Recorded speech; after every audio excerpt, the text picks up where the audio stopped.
आज से कुछ दिन पहले आपने देखा होगा फिलिस्तीन के अंदर, वहां के लोगों ने, फिलिस्तीन वालों ने अपनी दरियाती दिखा करके उन इजराइल लोगों जो यहूदी थे, जो नसरानी थे, उनको अपनी जगह दी है, अपने घर में शरण दिया है। इसलिए इस्लाम रहमत का पैगाम देता है, इस्लाम अमन का पैगाम देता है। इस्लाम ये नहीं कहता कि कोई मर रहा है तो उसको मरने दिया जाए। मेरे भाइयों, अगर आपके सामने, आप एक मुसलमान है, अगर आपके सामने कोई गैर मुस्लिम अगर एक्सीडेंट कर जाता है तो आपकी ऊपर यह जिम्मेदारी बनती है कि आप उसे पानी पिलाओ, आप उसकी जो है इंजेक्शन लगाओ, आप उसकी ट्रीटमेंट कराओ, तो आपकी ऊपर जिम्मेदारी बनती है। इसलिए कि आप इस्लाम के फॉलोवर हैं। उन लोगों ने अपनी दरियादिली दिखा करके उन लोगों को शरण दी, और आज वही फिलिस्तीन वालों को इस तरीके से मारा जा रहा है, इस तरीके से काटा जा रहा है। वहां के छोटे छोटे बच्चों पर बम गिराया जा रहा है, वहां के बूढ़े लोगों को मारा जा रहा है, वहां के तमाम औरतों को मारा जा रहा है। मेरे भाई, जो एक न्यूज आई मेरे सामने, मैंने उस न्यूज को देखा कि 7,000 से ज्यादा की मौतें हुई हैं, 7,000 से ज्यादा बच्चे मरे हैं, बूढ़े मरे हैं। मेरे भाई, जो वो औरतें मरी हैं, इस्लाम इस बात की कतई इजाजत नहीं देता है कि आप छोटे बच्चों को मारो, आप किसी गरीब बच्चों को मारो, आप किसी मासूम बच्चों को मारो।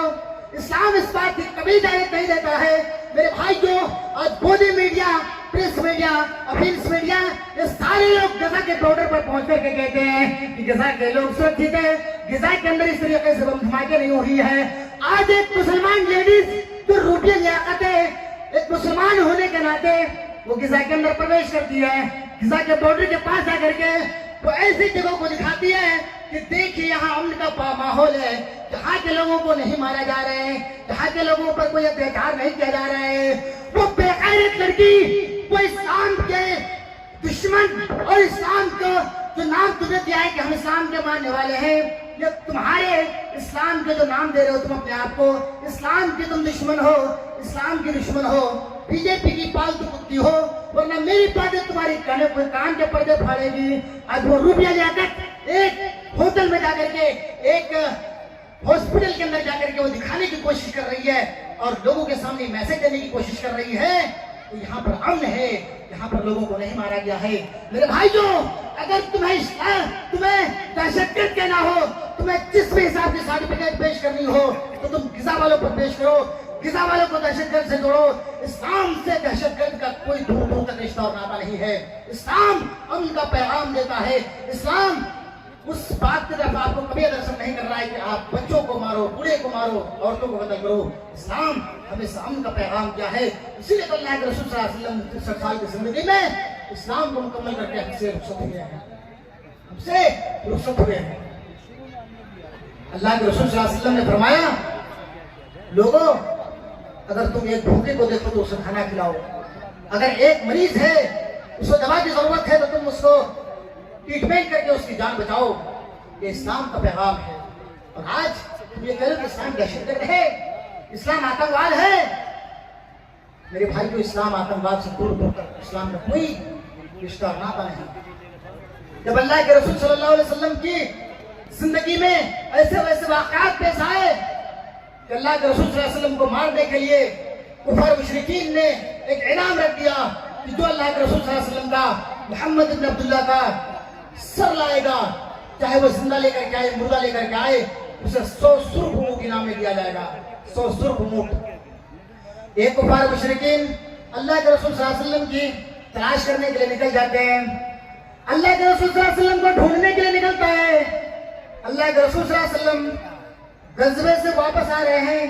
एक बबूल के दरख्त के नीचे एक बागीचे में लोगों ने कहा, आपके सहाबा ने कहा, अल्लाह के रसूल, हम चलते चलते थक चुके हैं, हमारे पैरों में वर्म पड़ चुकी है, आए अल्लाह के रसूल, इस बाग के अंदर थोड़ी देर हम लोग सुस्ता ले, बैठ जाओ, उसके बाद फिर घर की तरफ रवाना होंगे, घर की ओर चलेंगे। मेरे भाइयों, अल्लाह के रसूल सल्लल्लाहु अलैहि वसल्लम ने तमाम सहाबा से मशवरा किया और मशवरा करने के बाद आपने वहीं पर पड़ाव डाल दिए। उसी दरमियान में अल्लाह के रसूल सल्लल्लाहु अलैहि वसल्लम बबूल के दरख्त पर अपनी तलवार लटका करके उस जगह पर लेट जाते हैं, उस जगह पर सो जाते हैं और आपको नींद आ जाती है। आप थके थे, आपको नींद तारी हो गई और आपको नींद आ गई, आप सो गए।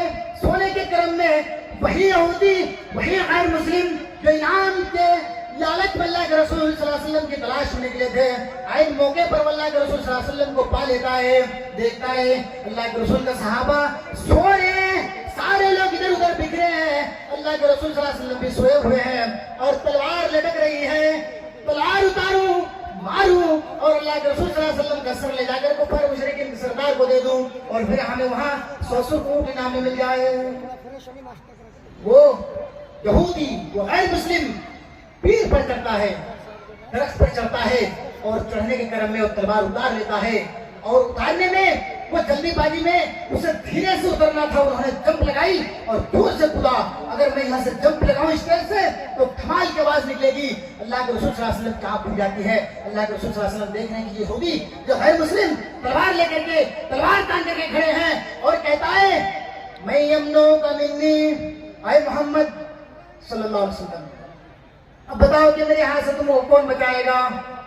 आपके सहाबा सो रहे हैं, सारे लोग इधर उधर बिखरे हैं, आपका सहाबा तो नहीं है कि आपको बचाएगा। आए मोहम्मद इब्न अब्दुल्लाह, बताओ कि अब मुझसे तुमको कौन बचाएगा। अल्लाह के रसूल सल्लल्लाहु अलैहि वसल्लम ने फरमाया कि बचाने वाले साहब अल्लाह की है, अल्लाह बचाएगा मुझे अल्लाह।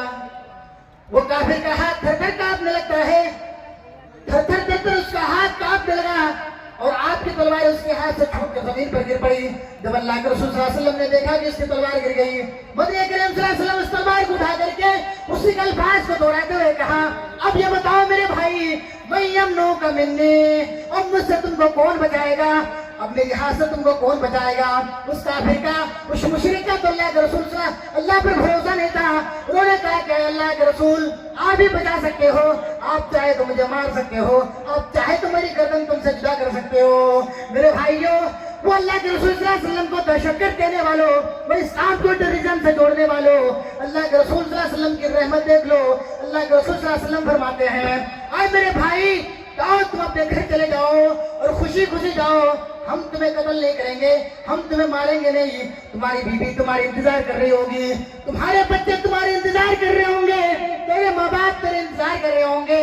मेरे भाइयों, अल्लाह के रसूल सल्लल्लाहु अलैहि वसल्लम ने अपने रहमत का एक वसीला पेश किया, एक नमूना दिखाया उसके सामने और कहा कि तुम चले जाओ, हम तुम्हारे सर को तुमसे जुदा नहीं करेंगे।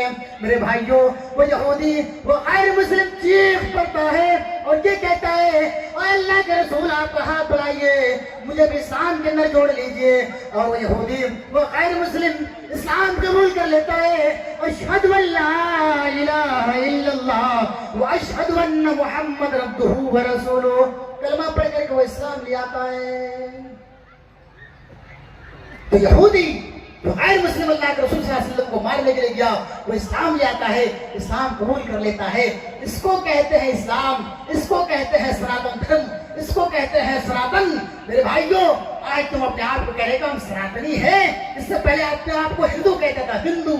लेकिन जब सारे भांडे फूटने लगे और सारे लोग इस्लाम का डेफिनेशन और सनातन धर्म का डेफिनेशन पेश करने लगे तो अपना नाम चेंज करके कहने लगा कि अब मैं सनातनी हूँ और भगवा झंडा उठाकर कहता है कि जय श्री राम का नारा लगाता है और ये कहता है रामचंद्र जी ने कभी नहीं कहा कि तुम किसी हत्या करो, रामचंद्र जी ने कभी नहीं कहा कि तुम तलवार लेकर के घर से निकलो, रामचंद्र जी ने कभी नहीं कहा कि किसी के मस्जिद पर जाकर के तुम उसके मीनारे तोड़ो।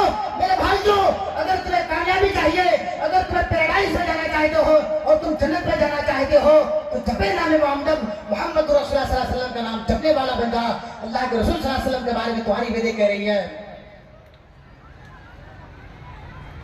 तुम्हारी वेदें अल्लाह के रसूल सल्लल्लाहु अलैहि वसल्लम का डेफिनेशन पेश करता है। भविष्य पुराण परम 3 खंड 3 अध्याय 3 सभा नंबर 375 उठा लीजिए, उसमें लिखा हुआ है मोहम्मद और उसका ब्रैकेट में लिखा है मोहम्मद। लोग आगे कहते हैं कि मौलाना साहब आप हमें दिखाओ कि मोहम्मद का नाम हमारे ग्रंथों के अंदर कहाँ है, कहाँ है। हदीस नोट कर लो, भविष्य पुराण परम 3 खंड 3 अध्याय 3 सभा नंबर 375 उठाकर देख लो, लिखा हुआ है मोहम्मद और ब्रैकेट में मोहम्मद लिखा हुआ है। जो तुम्हारी किताबों से बता रहा हूँ, अल्लाह के रसूल सल्लल्लाहु अलैहि वसल्लम के बारे में तुम्हारी वेदें कह रही हैं। इदंजना उपसृतनाशंस अष्टस्वस्तियसे शास्त्रम सहस्त्र नबीतम चकोर मरुस्मे थुदत्महे।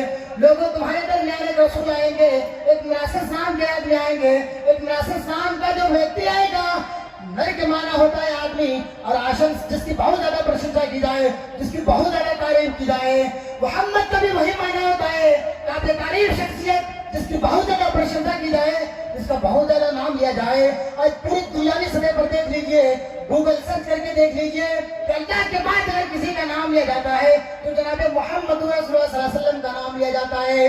इसलिए तुम्हारे वेदों में कहा गया है, प्रथमा दारे का जीवा जो दुनिया मुझे के, अल्लाह के रसूल जिस चीज को तरफ तुम्हें दर्शन कर रहे हो उन चीजों को फॉलो करो। अल्लाह के रसूल सल्लल्लाहु अलैहि वसल्लम के बारे में तुम्हारा वेद कह रहा है मोहम्मद दी खयाता, मोहम्मद आएंगे और इन तमाम गैर गंदगी गोपा गोपा साफ करेगा। भगवान दृश्य भी अल्लाह के रसूल को उस जमाने में भेजा जाएगा जब लोग दीन से हट गए होंगे, दीन को फॉलो नहीं करेंगे, दीन के प्रति चलेंगे नहीं, धर्म के अंदर बहुत ज्यादा गलत और गंदगी होगी। उस वक्त होता भगवान दृश्य भी, भगवान एक अवतार भेजेगा, एक नबी भेजेगा। एक पंडित उस वक्त तक मरता नहीं है जब तक अपने बेटे को ये नहीं कह देता है आए मेरे बेटे पेट पालने के लिए, अपनी जहन्नम भरने के लिए। उस वक्त तक तुम लोगों के सामने जाहिर मत करना जब तक तुम मरने के कगार पर ना जाओ, जब तुम्हारी डेड बॉडी को तुम्हारे रूह छोड़ न दे, उस वक्त तक मेरे भाई मेरे बेटे तुम किसी और के सामने मत बताना। पंडित जी अपने बेटे को कहते हैं ला इलाहा हरणे पापन इल्ला लिबा परम पिदम, तू जो चाहे स्वर्ग को जपे नाम मोहम्मद, मोहम्मद का नाम जपने वाला बंदा, जब तुम्हारी मौत आए तो इस मंत्र को पढ़ लेना, तुम्हें मोक्ष मिल जाएगी, तुम्हें पैराडाइज मिल जाएगा, तुम्हें जन्नत मिल जाएगी। श्रीमद् भागवत गीता 16 अध्याय का दूसरा मंत्र उठा लीजिए। श्रीमद् भागवत गीता के अंदर कहा जा रहा है अहिंसा सत्यम क्रोधा शांति रपैशरम दया भूतेश्वरो मार्गमरिच्छा फला। शांति का दावत दिया है, शांति की तरफ बुला रहा है। अहिंसा सत्यम क्रोधा शांति रपैशरम, हिंसा मत फैलाना, शांति का पैगाम देना, अमन का पैगाम देना। मेरे भाइयों, फिर भी श्रीमद् भागवत गीता 16 अध्याय का 20वां मंत्र कह रहा है या शास्त्र विधि मुसर्ज वर्तते कामकार कहा न सिद्धि मवापनोति न सुखम न फलांगति। उस वक्त तक लोग सिद्धि को प्राप्त नहीं कर सकते हैं जब तक अपने ग्रंथों को नहीं पढ़ेगा, अपने ग्रंथों को रीड नहीं करेगा, तब तक उन्हें पैराडाइज जन्नत नहीं मिल सकती।